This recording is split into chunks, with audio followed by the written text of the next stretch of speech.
Então, bora. Pessoal, então a gente tinha parado mais ou menos. Esse texto aqui, ele vai tentando explicar para a gente como a crítica foi recebendo o Machado, né? Nos anos 20, nos anos 30, nos anos 40. É, E ele, basicamente, ele vai dizer o seguinte, que a gente tem uma ideia de que o Machado vivia esse dilema dele, né? De ser da situação que ele estava, né? E aí vocês lembram que na outra aula o próprio Cândido aqui diz que não era um ponto crucial, de repente, ele estar naquela situação de ter que fazer a crítica e tudo mais. Mas vamos mandando aqui que vocês vão entendendo. Ah, eu quero começar por esse pedacinho aqui, ó. Podemos então dizer, com Moisés Velhinho, é um crítico, que a sua vida, estou falando da vida do Machado, né? Ela é sem relevo. Estão vendo aí, né, pessoal? Sim. Sim. Tá, beleza. É sem relevo comparado à grandeza da obra, e que interessa pouco, enquanto esta interessa muito. Isso segundo o nosso Moisés Velhinho. Então ele diz, ó, sob o rapaz alegre e mais tarde o burguês comedido, que procurava ajustar-se às manifestações exteriores, né? Então ele diz aqui que Machado, de certo modo, se tornou um burguês comedido, passou convencionalmente pela vida, respeitando para ser respeitado. Funcionava um escritor poderoso e atormentado, que recobria os seus livros com a cutícula do respeito humano. Bem o que eu falei para vocês, pessoal. E das boas maneiras. Lembra que eu falei para vocês? Criticar sem ser percebido, criticar com luvas de pelica, para que não atrapalhasse também o projeto dele enquanto pessoa. Para poder, debaixo dela, desmascarar, investigar, experimentar, descobrir o mundo da alma, rir da sociedade e expor algumas das componentes mais esquisitas da personalidade. Então, bem na esteira do que eu estava falando para vocês. Né? Criticar escondido, criticar quietinho. Na razão inversa da sua prosa elegante e discreta, do seu tom humorístico e ao mesmo tempo acadêmico, avultam para o leitor atento as mais desmedidas surpresas. A sua atualidade, eu adoro isso, porque eu acho que o Machado é super atual. Você pega os contos que eu passei para vocês lá, o Conto Alexandrino, O Enfermeiro, A Causa Secreta, que é um conto que eu sou, assim, apaixonado por ele. Você vê que são contos atuais, né? Você pode ler hoje, passar para os seus alunos, eles vão amar, né? A sua atualidade vem do encanto quase intemporal do seu estilo e desse universo oculto que sugere os abismos prezados pela literatura do século XX. Essa parte aqui ele fala. Essa parte aqui, quando ele diz aqui, ó, sugere os abismos prezados pela literatura do século XX, aqui eu tenho um pouco de dúvida. Às vezes eu fico. Esse trecho aqui é um trecho interessante, porque se o Machado tivesse ficado lá no naturalismo, ele não seria o que ele é hoje.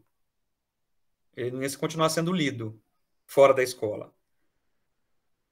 Né? Tipo, você pega o Aloysio de Azevedo, é lido dentro da escola. Fora da escola ele não é lido. O Machado é lido dentro e fora.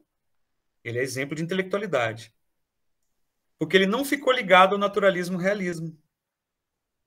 Então, de repente, se você, como professor, um aluno pergunta para você assim, professor, é, quanto que o Machado era de naturalista? Por exemplo. Ele não gostava do naturalismo? Não, ele gostava, mas ele se opunha ao naturalismo. Usava o naturalismo como oposição. Ó, tá vendo naturalismo? Eu sou o contrário, eu me oponho ao naturalismo, né? Usando o naturalismo. Ele usava o naturalismo. Sabe quando você usa o seu inimigo para você crescer? Vocês já viram isso? As redes sociais têm muito, né, gente? Quando uma pessoa está indo meio mal nas redes sociais, o que ela faz? Ela encontra um desafeto, né? E aí os desafetos, eles servem como trampolim para o teu sucesso. Esse é a nossa sociedade. Então, assim, ele é naturalista? Não, ele é naturalista, mas ele usou um naturalismo diferente. Ele era um contra-naturalismo, uma espécie de... ele falava do positivismo? Não, ele falava de um antipositivismo. Lembra que eu já discuti isso com vocês? Ao vencedor as batatas. Mas quem é vencedor? O Palha? A Sofia? O Quincas? Quem que é vencedor? Né? O Brás Cubas é vencedor? Um cara que não conseguiu fazer nada, só torrou. E torrou a paciência dos outros também. E o Bentinho, o inútil, né? Que nem cuidar dos negócios dele ele cuidava. Quem cuidava era o Escobar. Né? Então, o Machado é positivista, mas é positivista ao contrário. Vocês concordam comigo? Eu venho falando isso já, né, nas aulas, né? Vocês percebem uma frustração, assim, nesses caras. E aí ele vai falar aqui que é importante a gente dar uma olhadinha aí das glórias do Machado, né? E para avaliar a sua... quanto que ele cresceu, as faces dele, né? Então, continuando aqui, ele termina ali falando um pouquinho da recepção do Machado. E nesse ponto 2 aqui, ele vai falar um pouquinho mais especificamente, tá? Ele vai dizer aqui que os grandes escritores, a gente tem o que ele vai chamar aqui de verbo literário, né? Eu não sei, vocês podem chamar isso de estilo, vocês podem falar isso de performance literária, né? E ele diz aqui que o verbo literário ele é importante porque eles são ricos de significado, né? Ou seja, cada grupo ou cada época ele vai encontrar na obra as suas obsessões e as suas necessidades de expressão. Acho legal isso porque foi o que eu falei, lembra? A gente lê Machado em qualquer época, a gente lê Machado hoje, de boa, né? A gente lê Machado tranquilo, ele é atual hoje, os temas que ele traz para a gente, tá bom? E é claro que a gente foi evoluindo, a nossa crítica, né, e nossos leitores, eles encontraram níveis diferentes de Machado. Acho isso top.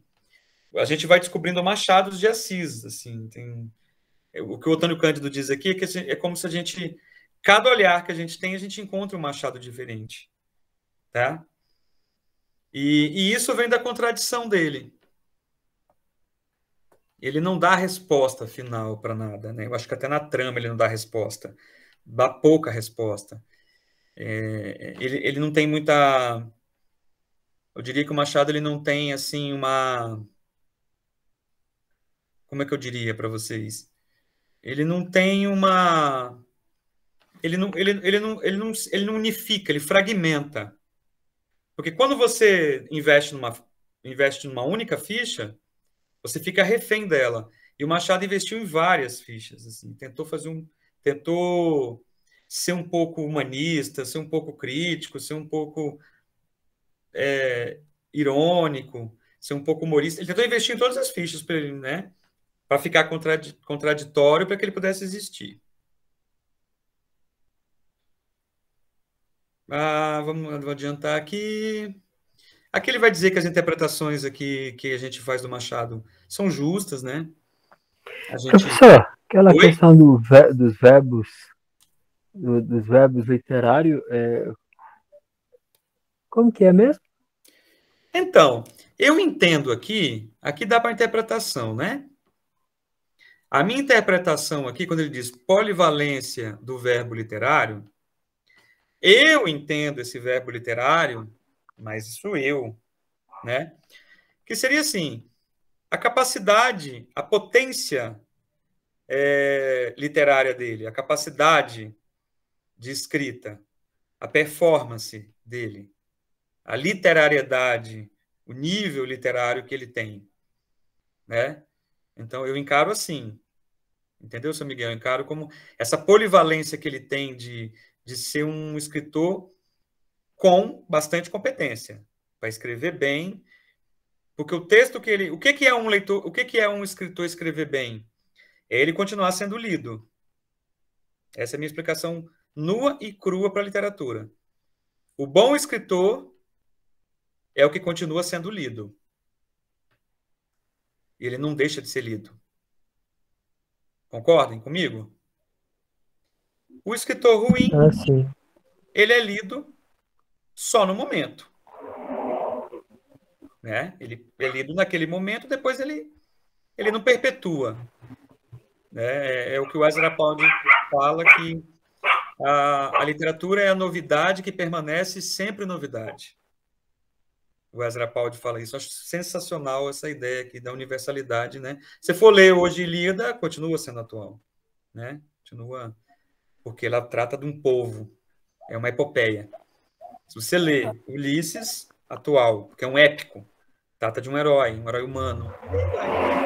Né? Otelo. Pô, tu vai ler Otelo por quê? Porque mostra a contradição humana, né? Do ciúme. Tem um sonho do Otelo também, né? Que é legal, mas não entra naquele sonho que eu falei. Então, esse verbo literário não seria uma especificidade do autor. Assim, uma única especificidade dele. Não, Não, né? não. Eu acho que está mais como adjetivo aqui. Entendeu? Sim. Ok. Obrigado. Aqui ele continua aqui, ó. Logo que Machado chegou à maturidade, pela altura dos 40 anos. Eita, com 40 anos que a gente chega à maturidade, é? Ixi, ferrou, hein? Talvez o que o primeiro tenha chamado a atenção foi a ironia e o estilo concebido como boa linguagem. O Antônio Cândido também ferra a gente com esse negócio de boa linguagem, né? O que é uma boa linguagem, né? Para ter que pensar sobre essa boa linguagem. Ele colocou até itálico. Então ele coloca ironia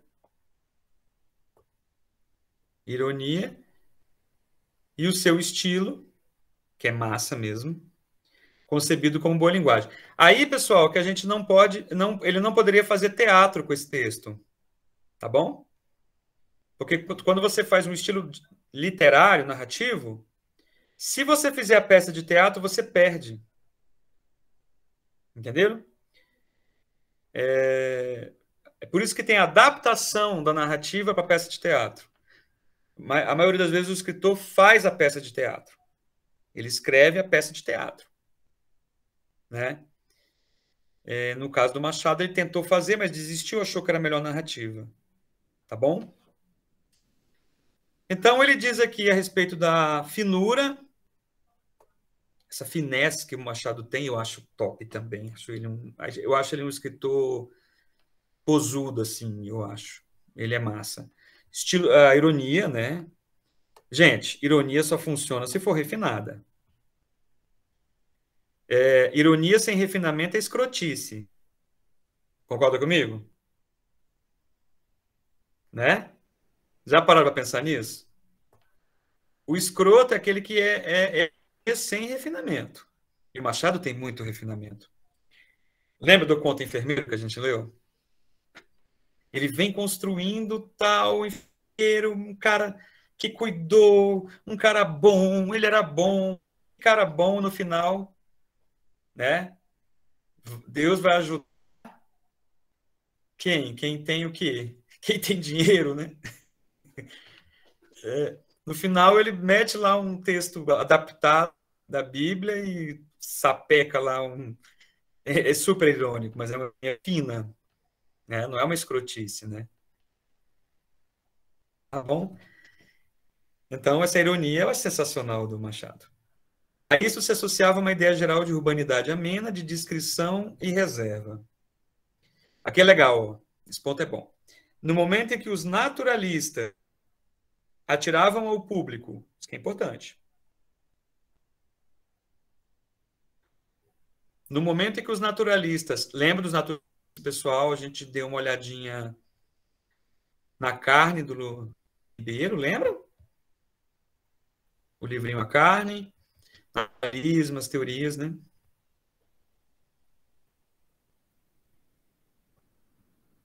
Ai, que chato isso aqui.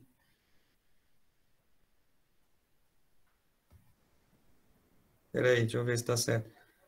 Correndo com isso aqui, porque eu dei zoom, pessoal. Eu tenho que ficar igual só tocando aqui, ó. Ó, peraí que eu tô... Ah, tá certo. Ó, aqui, ó. No momento em que os naturalistas atiravam ao público, vem para outra página.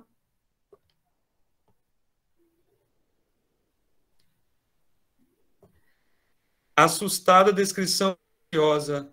O público assustado. Desculpa, que ficou desconexo da página da outra, né? O público assustado, a descrição minuciosa da vida fisiológica. Ele timbrava nos subentendidos, nas alusões, nos eufemismos, escrevendo contos e romances que não chocavam as exigências da moral familiar. Aqui que eu falei para vocês, gente. Eita, eu tô achando que o Antônio Cândido copiou de mim, hein? Ó, tô brincando. Olha aqui que interessante.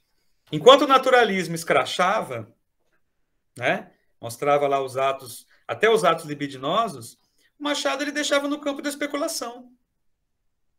Né? Ele não retratava, para não chocar a moral familiar da época que ele dependia. Ok? Não é? Entenderam aqui esse ponto? Ele não ia chocar as pessoas. Você lê Dom Casmurro de boa. Você lê Memórias Póstumas de boa. Vai, desce que macio. Mas se ser uma obra naturalista, choca, porque ela é, né? A carne, o mulato, a mulata, né? A casa de ramiz, a casa de pensão, são fortes, cortiço, tem coisa forte lá dentro, descrito. Aqui não, ele fazia, deixava que você que pense. Tipo, né? professor, de uma maneira indireta, né, que ele fazia? Sim, de uma maneira subentendida. Isso. Né? Então, lá no conto A Missa do Galo, rolava ali uma atração ali e tal, né? Será que a tia tá se insinuando pro moleque? Será que o moleque, né, vai ter a primeira experiência e fica, ah, papá, não fiz nada. Entendeu? Fica no campo das mentes maldosas. Ele jogava basicamente a responsabilidade pro leitor, né? Tipo, Exato. isso é você que tá dizendo. Exatamente. Por quê? Porque ele fazia isso, construía uma literariedade fantástica, porque a gente não concluía, e ele também não afetava o que o Antônio Cândido disse aqui de moral familiar. Era um livro lido em qualquer lugar, lido nos salões, lido em locais mais religiosos, locais mais tradicionais, não teria problema. É bem aquilo que eu falei para vocês, como ser crítico convivendo num lugar que... Como você criticar aquele que está te beneficiando? Não tem, você tem que saber como fazer. E ele sabia. Exatamente. Então você pega a Missa do Galo. A Missa do Galo rola isso, né? A Missa do Galo rola isso. E outros, né? A causa, sei lá, todos. A sensualidade do Quincas Borba também. É uma sensualidade... o casal Palha e Sofia é um casal extremamente sensual. Mas ele não narra nada entre eles e tal. A insinuação da Sofia para cima do Quincas Borba também fica no campo subentendido. Né? Na cabeça do Machado ele faz uma coisa e a gente dá lá e acredita. Por exemplo, ele não coloca a forma como ela se posicionava, como ela se insinuava. Ela se insinuava de uma maneira e a gente fica imaginando como ela se insinuava. Então, é muito doido. Bem,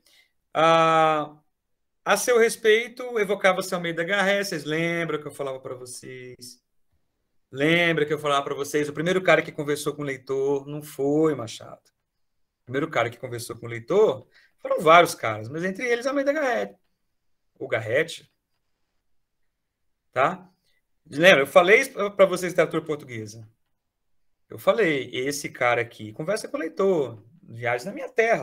Quem leu aí lembra disso. Isso bem antes do Machado escrever o primeiro romance. Né? Contra fatos, não há argumentos. Né? Então, não é o ponto... É um ponto perigoso da gente ir numa palestra, assim, vou dar uma palestra sobre Machado, vou lá na Unicamp e falar assim, o Machado é importante porque ele foi um dos caras que conversava com o leitor. Ou, de repente, você cometeu o crime de falar que ele foi o primeiro cara que conversava com o leitor. Puta, isso... Aí eu sou aquele aluno ali do primeiro período, aí eu já falo assim, mas e o Almeida Garrett, né? Pensou, hein? Que chique. Então, o Almeidão Garrett, que vocês, alguns de vocês, né? Alguns de vocês leram, né? Porque outros leram o Alexandre Herculano. Né? Eu reli quando eu li, eu não entendi bem. Quando eu li para o vestibular da Unir, acredita? Aí depois eu tinha estudado e tal, mas não tinha lido ele, li com vocês. Eu li com vocês, porque eu achava sempre o Rico Presbítero mais legal. É muito doido a história de um padre que vira lutador. Gente, para com isso, é muito massa. Vai dizer que não é. O cara é padre, de repente ele vira um cavaleiro solitário muito louco. Caemengarda, é muito top. Isso dá uma história em quadrinho gigante. É muito boa aquele livro. É boa história demais, Caramba. mano. É muito doido. Ele vai pra batalha e no final ele começa a batalhar, assim, acaba meio que surreal, assim. Ele, doido, isso dá um filmezão de Netflix. Agora, o Almeida Garrett Viagem na Minha Terra é diálogo mesmo. Ele dialoga com o leitor, é um diário dele ali, ele conversa. Leitor, você está fazendo julgamento aí. Não é bem assim. Ele manipula, o Almeida Garrett manipula a opinião da gente. Ele é terrível, ele corta cenas que ele não quer mostrar. É fantástico o Viagem na Minha Terra, por isso que é tão importante, né? Tá, beleza. Evoca-se Almeida Garrett, cuja influência foi dissecada por Cândido Jucá Filho, e é com efeito um dos mestres de sua escrita, cujo leve ranço arcaico paga o tributo ao casticismo dos povos coloniais. No fim de sua vida, os leitores sublinhavam também o pessimismo, que o grande desencanto que emana de suas histórias. E de que não há dúvida de que essas primeiras gerações encontraram nele uma filosofia bastante ácida para dar impressão de ousadia, mas expressa de um modo elegante e comedido. Sempre elegante e comedido, né? Que tranquilizava. Você viu aqui que ficou um parágrafo, a gente pulou aqui como se fosse o Almeida Garrett, mas aqui continua com o Cândido, tá? O Almeida Garrett ele vai até aqui, ó, né? No fim de sua vida, eu acho que ele está falando do Machado. E Cândido, você tem que separar esse parágrafo aqui, hein? Tô igual que os meninos da quinta série lendo. Bem, porque como ele colocou a vida do Cândido, a vida do Machado na maturidade, lembra lá atrás? E como ele colocou no fim de sua vida, provavelmente ele está mostrando essas marcas temporais, tá? Do Machadão. E aí ele vai falar que o Machado ele fica no final um pouco ácido e um pouco sem esperança, né? Desesperançoso, e uma filosofia. Porque assim, tem muita gente que estuda o Machado pela filosofia, né? Se vocês quiserem assistir uns vídeos bem massa, tem um grupo de pesquisa da USP que trata o Machado pelo viés da filosofia, lá no FIFLET, né? Faculdade de Filosofia e Letras da... Tá bom. Beleza. Aqui a gente fala do estilo dele elegante, comedido, tarará. Onde é que eu tô? Aqui. O professor, comedido significa o quê? Comedido? Não muito exagerado, tranquilo, tá. sem falar besteira. Assim, sem causar espanto com a fala, sabe? Falar coisas assim que espantam as pessoas. Tranquilo, nada muito exagerado, né? E aí ele diz aqui, ó, fazia dos livros do Machado uma leitura agradável e sem maiores consequências. É bem o que eu digo para vocês, né? Isso na camada superficial. Mas na camada profunda, rolava lava ali. Você tá vendo? Não é? Não tem tipo um meme assim, quando você olha o rio assim tá lindo por cima, mas você não sabe o que tem por baixo, uma anaconda lá por baixo. A leitura do Machado é uma leitura tranquila, uma leitura agradável, sem maiores consequências, tá? Poderia dizer que ele lisonjeava o público mediano, inclusive os críticos, dando-lhe o sentimento de que eram inteligentes a preço módico. Não sei se eu concordo com isso, não. Que Machado se vende barato. Eu acho Machado não tão fácil de ler assim. Eu acho que quem fazia um pouco... Não sei se vocês concordam comigo. Eu acho que quem se vende como barato mais era o José de Alencar, cara, mas assim, não sei. Mas tá, eu acho que eu entendi o que ele quis dizer. Ele quis dizer que o Machado oferece um tom intelectual sem precisar ser tão intelectual. Porque ele diz aqui, ó, o gosto pelas sentenças morais, herdado dos franceses dos séculos clássicos e da leitura da Bíblia. Vocês lembram que no final do Enfermeiro ele usa? Né? Lembra que ele usa um versículo? Um versículo bíblico. Levava-o a compor fórmulas lapidares que se destacavam do contexto e corriam o seu destino próprio, difundindo uma ideia algo fácil de sabedoria. Pior que é verdade. É massa, isso aqui bem lembrado. O Machado tinha essa coisa de dar uma ideia de, né, de sabedoria, pílulas de conhecimento e tudo mais. Para a opinião culta ou semiculta do começo do século, ele aparecia como uma espécie de Anatole France local, tendo a mesma elegância felina e menos devassidão de espírito. Olha a fórmula aqui. Escritores mais inteligentes e menos polêmicos. As antologias não deixavam de escolher a sua obra coisas como apólogo engenhoso e, no fundo banal, sobre a agulha e a linha, ou o episódio do Almocreve nas Memórias Póstumas de Brás Cubas, que, extraído do conjunto, mostra de maneira apenas aparentemente profunda a força do interesse.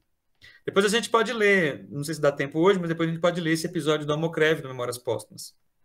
O Cândido cita muito esse trecho. A gente poderia dar uma olhadinha depois. Este primeiro Machado de Assis, filosofante e castiço, aparece, por exemplo, em dois bons estudos publicados logo depois de sua morte, na Conferência de Oliveira Lima na Sorbonne, brinca, e o pequeno livro de Alcides Maia, que salientava, para além da ironia da corte voltariana, os componentes mais complicados do humor de tipo inglês.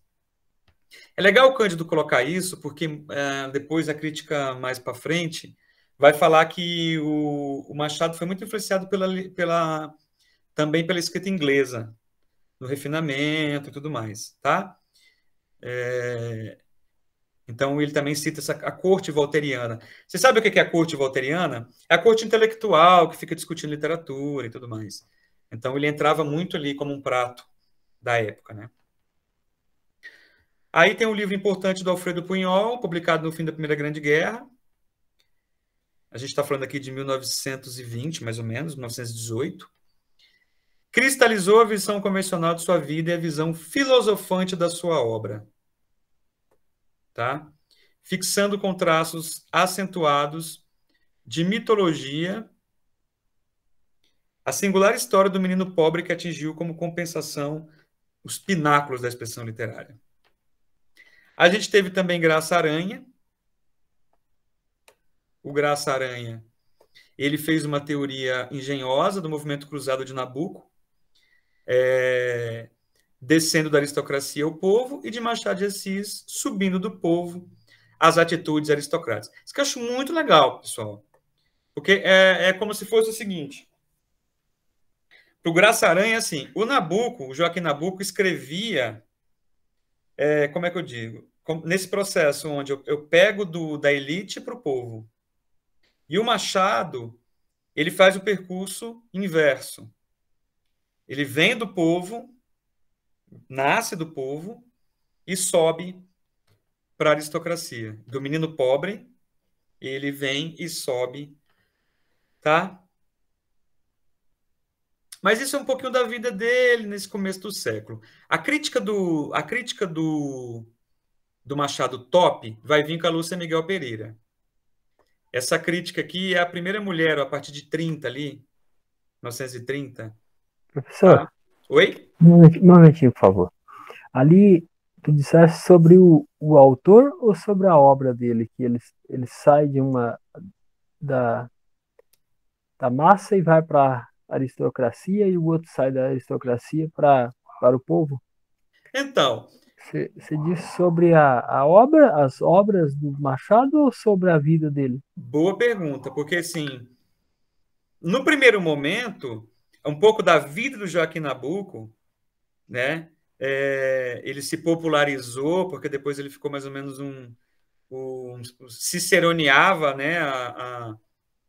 Antes da República, um pouquinho ali, né? Naquele momento que foi decretada a proclamação da República. E ele vem da elite para baixo como pessoa, né? E o Machado de Assis também como pessoa. Mas, e a sua pergunta é boa, porque eu entendo como autor, como pessoa. Só que se a gente for pegar aqui atrás, acaba que é também a obra. Porque tem um momento aqui atrás que ele diz que o Machado se vendia um pouco barato. Ele dava um pouco de intelectualidade para o povo, ou seja, ele tinha uma fórmula de que as pessoas mais do povo liam a obra dele e se achavam cultas. Então, a sua pergunta é interessante, São Miguel, porque pode ser as duas coisas. Né? Machado, pessoa, por ter saído do povo e ter virado intelectual e um grande escritor, mas também, a gente também poderia colocar, assim, colocar também a obra, porque ele empoderou, de certo modo, o povo, assim, entre aspas, né, os leitores dele, né? Porque eles tinham aquelas fórmulas, ele dava ideia de sabedoria. Quando as pessoas liam a obra dele, a pessoa, assim, parece que ela se encarnava com essa sabedoria. Entendeu? Então, eu acho que ele quis dizer como pessoa, como autor, mas eu acho que cabe as duas coisas. Eu acho que cabe as duas coisas aí também. Acho que a obra também saiu aí do povo e para o povo ter atitudes aristocráticas também, atitudes intelectuais. Não sei se eu consegui responder. Sim, beleza. Tá, e aí ele vem falar aqui da Lúcia Miguel Pereira. A Lúcia Miguel Pereira, ela organiza, né, algumas análises aqui, ó. Augusto Meyer, Mário Matos, tá? E aí é o que a gente vai chamar aqui, aí sim, começa a entrar agora a crítica propriamente psicológica do Machado. Esses críticos aqui, eles agora vão olhar o Machado de maneira mais psicológica, tá? Tentando encontrar uma relação entre a vida e a obra do Machado, né? Então, eles vão usar a psicanálise para analisar aí a mente do Machado enquanto pessoa e na obra, a somatologia, né? A neurologia, para tentar ver aí como é que era a mente do homem Machado e a mente da sua obra. Esse homem aí singular, esse homem que cresceu no meio, né? Ele era pobre e depois, não que ele tenha ficado rico, mas ele frequentava nos ricos, né? Diz que o importante não é ser rico, né? É andar com os ricos, né? Diz o... Não sei se alguém disse isso em algum lugar. Bem, aí ele diz aqui, ó, abro um parênteses para dizer que não levaria em conta os aspectos extremos dessa tendência, representados por médicos que se apossaram de Machado como de um indefeso cliente, multiplicando diagnósticos e querendo tirar da sua obra e dos poucos elementos conhecidos da sua vida interpretações cujo valor científico deve ser pequeno. Então, gente, que doideira, né? Até médicos queriam analisar o Machado dentro da obra, assim, uma loucura, tá? Aqui, a partir da Lúcia Miguel Pereira, da crítica psicológica, as coisas ficam legais, a gente tem uma coisa positiva, né? A noção de que era preciso ler Machado, não tinha jeito. A partir de 30, não dava mais para a gente deixar Machado de lado, né? E aí, a gente criou-se uma nova maneira de ler, né? Essa nova maneira de ler Machado, parando um pouco de tentar encontrar esses aspectos tão, né, da vida dele ali na obra dele. O Augusto Meyer, ele começa a fazer umas leituras do Machado, inspirado aqui na obra de Dostoiévski. Você lembra que eu gostei para vocês do Dostoiévski, do Sonho? E Pirandello. Esse Pirandello aqui é top, hein? Eu tô querendo ler uma obra dele que é 7 personagens à procura de um narrador. O nome do livro. 7 personagens à procura de um narrador, Pirandello. Então, o Augusto Meyer, ele vai trazer para a gente aí essa visão humorística e filosofante, né? E que não é só isso que a gente viu ali atrás, né? A visão humorística, fina ironia, e filosofante do Machado, criando sabedoria. É maior do que isso, tá? Então a gente tem aí uma espécie de homem subterrâneo, que é aquilo que eu disse para vocês, gente. É um cara querendo criticar sutilmente. Abaixo da camada superficial tinha um mundo para se descobrir. E aí a gente tem aqui, ó, o Augusto Meyer e a Lúcia Miguel Pereira, eles trouxeram aqui a questão da ambiguidade, né? Algumas ambiguidades que estavam ali, né, aparecendo na ficção, mostrando que a leitura tinha que ser mais exigente do Machado, não podia ser uma leitura tão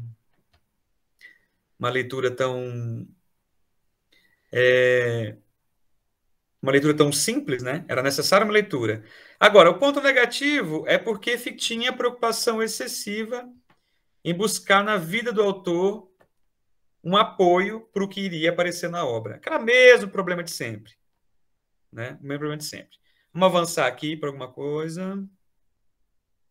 Deixa eu avançar aqui. Aqui ele vai dizer da importância desse estudo, tá? A importância desse estudo aqui para a gente crescer um pouco o trabalho sobre o Machado, mas aqui já está beleza, já foi discutido. Aqui que é outro momento, tá? Aqui a partir de 40, nesse momento aqui, a gente tem um estudo do Machado um pouco para o lado da filosofia, principalmente cristã e da sociologia, tá? Eles esquecem um pouco Machado Vida e vão tentar ver a representatividade dessa obra aí dentro do cenário aí, principalmente aqui da sociologia e tudo mais, tá? O que mais? O que a gente pode tirar aqui? Aí ele cita alguns críticos, mas eu não vou, né, não preciso citar o Barreto Filho, que é o críticos dessa linhagem, tá bom? Quem mais? O Astrogildo Pereira, tá? São críticos que não se venderam tanto ao biografismo e psicologismo do Machado, né? E aí, foi a partir deles que a gente deixa um pouquinho a vida do Machado de lado, né? Mas a essa altura já se percebia uma mudança que levou a pensar na obra e não no homem. Machado deixa de ser interessante enquanto pessoa, o magnetismo. E aí a obra dele a gente começa a estudar melhor, tá? Aqui, deixa eu avançar aqui.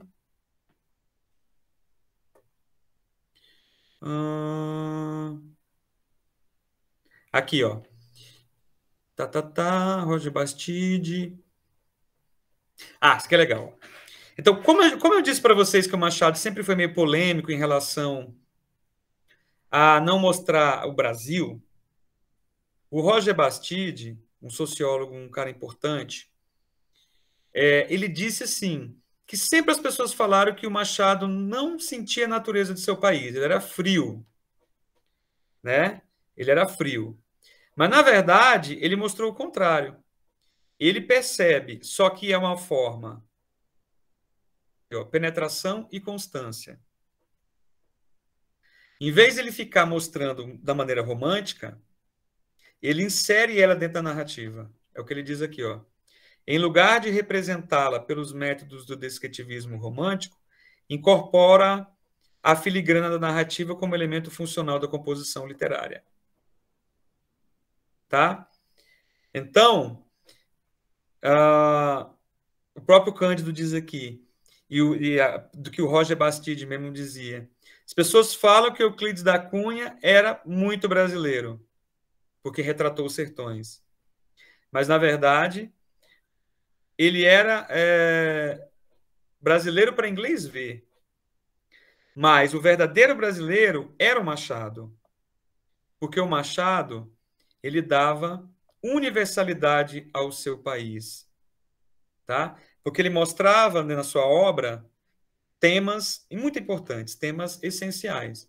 Então, a crítica que a gente tem é que o Machado não fez nada assim de grandioso para resolver as situações, né, de algumas temáticas brasileiras não é verdadeira, tá? Bem, vamos aqui. Aqui, ó, a gente vai começar agora a analisar algumas questões da linguagem dele. Algumas questões típicas da linguagem dele, né? Então, o que chama atenção, esse capítulo aqui é muito importante, o que chama atenção do crítico de Machado é que ele não está preocupado com a moda que estava rolando na França. Tá? Então, enquanto o Flaubert na França, nesse exato momento, que estava escrevendo na França e estava Machado aqui no Brasil, ele fazia um romance que narra a si próprio, apagando o narrador atrás da objetividade narrativa, né? Os romances realistas eles são muito objetivos. Eles praticamente não têm narrador. Parece que você está vendo a cena. No momento em que o Émile Zola fazia um inventário maciço da realidade, observada nos menores detalhes, o Machado fez o contrário. Ele deixou as coisas pela metade, ele valorizou o elíptico, o incompleto, né? O fragmentário. Deixa eu ver se... Ele deixou... ele não era tão realista quanto os outros realistas, né? Que queriam objetividade. Não, ele foi simplesmente... Ele trouxe aí elementos cortados, pedaços, aquilo que a gente já havia discutido, deixa que o leitor, né? Acho que a Sueli que comentou, deixa que o leitor complete, né? Deixa que o leitor tenha um pouco de trabalho para completar. O realismo ele quer dar tudo pronto, né? Dominar. Então, esse ponto aqui é bem interessante. O que mais aqui que é importante também? A influência do Stern, ele gostava muito do Stern, né?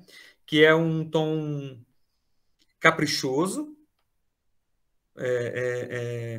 e de brincar com o leitor, ó. Claro, a gente não pode esquecer, mas também a influência do Garrett, né? A gente sabe disso, tá? Claro. A influência do Voltaire, porque ele gostava muito da filosofia, né? Os contos filosóficos, essa ideia de ter sempre uma filosofia por trás, uma sentença moral, uma sentença de verdade, né? De sabedoria e tudo mais, tá?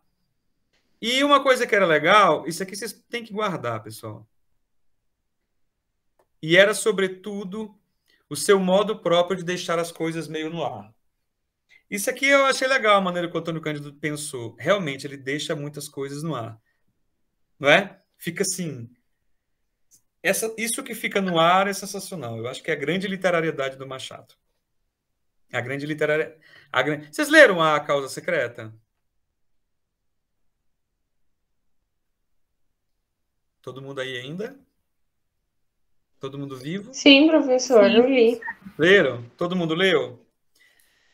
Dos 3 contos, qual que vocês acham que mais deixou no ar, assim? Que acho que eu passei para vocês A Causa Secreta, o Enfermeiro e acho que o Conto Alexandrino, né? Eu acho que é A Causa Secreta. Que deixa assim no ar, Que né? mais deixa suspeitos, assim. Porque, assim, os contos clássicos do Machado, a maioria, assim, as que a gente já conhece, assim, que são famosos, a maioria deixa, né? A maioria deixa alguma coisa ou insinua pra gente, né? Mas ele tem essa característica de deixar aí sempre uma, né? Uma coisinha no ar e tudo mais, né? Bem, meio assim que, como é que eu diria? Essa ambiguidade, deixa uma ambiguidade. Você fala, será que aquilo? Será que aquilo? Essa dúvida, né? Bem, Aqui ele vai falar do fragmento, da estrutura pela elipse, emoção pela ironia, grandeza pela banalidade. Tá? Eu só vou frisar aqui a grandeza pela banalidade, porque eu acho sensacional isso. Nas outras coisas aqui a gente já discutiu. Né? A grandeza pela banalidade. Eu acho isso um grande paradoxo. Como é que eu vou ser grande pelo banal? Né? Pelo simples, né? E é justamente por isso, porque muitos dos contos dele, eles não têm conclusão necessária. Ou eles permitem uma dupla leitura. Né? Ou eles te conduzem a uma leitura e te oferecem outra. Ele te vende um prato, mas depois ele vai te dar outro prato. Né? Isso que é muito legal. Ele te leva a pensar uma coisa que é outra. Então, isso, né, na Cartomante, ele vai levar você para um caminho, você já está todo feliz e chega e pã, né? Então, são caminhos, né? Tem teoria do medalhão também, entre santos. Então, assim, é bem os contos dele deixam muito aberto, tá? Professor, Oi? tem um termo que o senhor falava bastante em semiótica, só que vem na minha cabeça e foge sobre isso, insinuar algo. Índice. Meu Deus, lembrei. É o índice. Índice. Exatamente. Ele basicamente vai deixando o índice, né? Sim. Como a gente pode perceber em Dom Casmurro, né? Ele deixa índice que traiu, mas também deixa índice que não traiu. Aí você fica Exatamente. naquele jogo. Eu acho que é esse o jogo que ele faz, né? Da gente ficar. Ele nem fala que sim, nem fala que não, mas ele deixa ali resquícios. Sim, exatamente. Porque os índices, eles têm esse poder de sugestão. Ele insinua a coisa, mas ele não é a coisa. Né? É como a marca de sangue, é como a marca de bala no local do crime, que eu sempre gosto de dar o exemplo, é como a pegada, né? Ela insinua, mas não quer dizer que exatamente a presença está ali, o que foi naquele momento, o que foi naquele dia. Então, o índice, ele é realmente isso. E ele é extremamente literário. Ele é extremamente literário, exatamente. Bem lembrado do índice, porque o índice, ele tem significante, mas o significado ele é uma dúvida. Ele está se você pegar na ideia do Saussure, ele é o significante com um significado virtual. Ele pode ser ou não pode não ser. Tanto que no direito, o índice, ele é o indício. Ele não é a prova. Né? Então, você não pode prender ninguém sem provas, mas existem indícios que vão gerando uma convicção. Só que aí, por isso que as pessoas falam, você não pode condenar ninguém só por indícios. Porque indícios, eles são interrogações, eles podem ou não podem ser. Né? É legal isso, assim. Eu coloquei a parte do direito para a gente poder pensar também na literatura aqui. Então, no Dom Casmurro, ele vai deixando vários indícios de um lado da traição e vários indícios do outro. Existe uma... Eu tenho uma aluna do ensino médio, do terceiro ano. Tinha, né? Óbvio, mas assim... Ela fez uma tabela classificando a questão do traiu ou do não traiu. Eu fiz um simulado, um júri simulado, foi bastante legal lá em Cacoal. Aí ela fez uma tabela, né? Lendo o livro, ela foi pegando, e como ela era da acusação, ela queria calcular para saber se tinha mais índices ou indícios da culpa ou da não culpa. Porque no direito é feito assim, não sei se vocês sabem. Quando você não tem provas contundentes ou materialidade, você trabalha com nível abaixo, que são os índices. Só que o índice ele tem um ponto de interrogação, ele pode ser A ou B, porque ele é ambíguo. Né? Então, você junta índices. Você soma 1, 2, 3, 4, 5, 6 em relação aos índices opositores. Aí você vai calculando isso aí, é uma espécie de... É uma dosimetria que existe. Vocês sabiam disso? Para poder... Só que o problema de você julgar alguém pelo índice é que cabe recursos. Entendeu? A sentença ela pode ser recorrida. Né? A sentença ela é recorrida. É legal, então, os indícios, a gente bem lembrado dos índices. É o Machado, ele deixa isso aberto. Né? E Tá, aqui tem uma coisa legal também, ó. Estilo que mantém uma espécie de imparcialidade, que é a marca pessoal de Machado, né?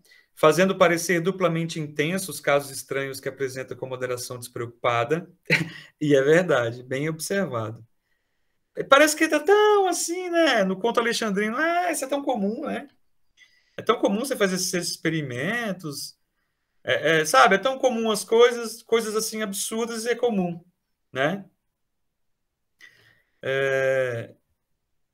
Não é nos apaixonados naturalistas do seu tempo, teóricos da objetividade, que encontramos o distanciamento estético que reforça a vibração da realidade, mas na sua técnica de espectador. É fantástico essa fala aqui do Cândido, porque essa imparcialidade do Machado, ele deposita nos seus personagens. Ele diz, e eu não sei, eu sei que esse cara foi construído assim, ele quer isso, né? Então, ele cria o personagem e se isenta. Ele que pensa assim, né? Ele é imparcial, ele faz uma narrativa meio imparcial, porque ele joga os personagens e eles para se degladiar. E como é que ele faz isso? Primeira pessoa, monólogo interior. Né? Então, é pelo monólogo interior que ele vai se livrar da opinião. Ele não tem opinião, quem tem opinião é o personagem dele. E uma opinião meio fragmentada, faltando pedaços e tudo mais, meio parcial, assim, né? Bem, aqui o Cândido fala do tom machadiano. O que é esse tom machadiano aqui? É bem legal isso aqui. É o que ele diz assim, que podemos compreender a profundeza e a complexidade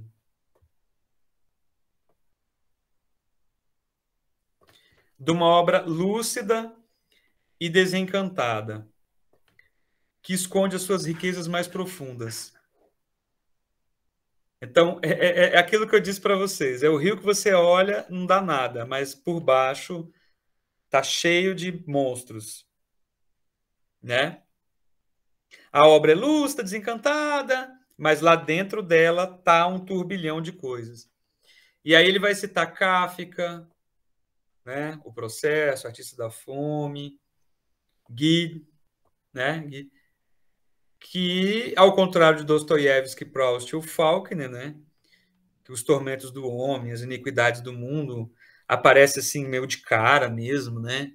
Você lê esses caras aqui, a dor do homem tá de cara, assim.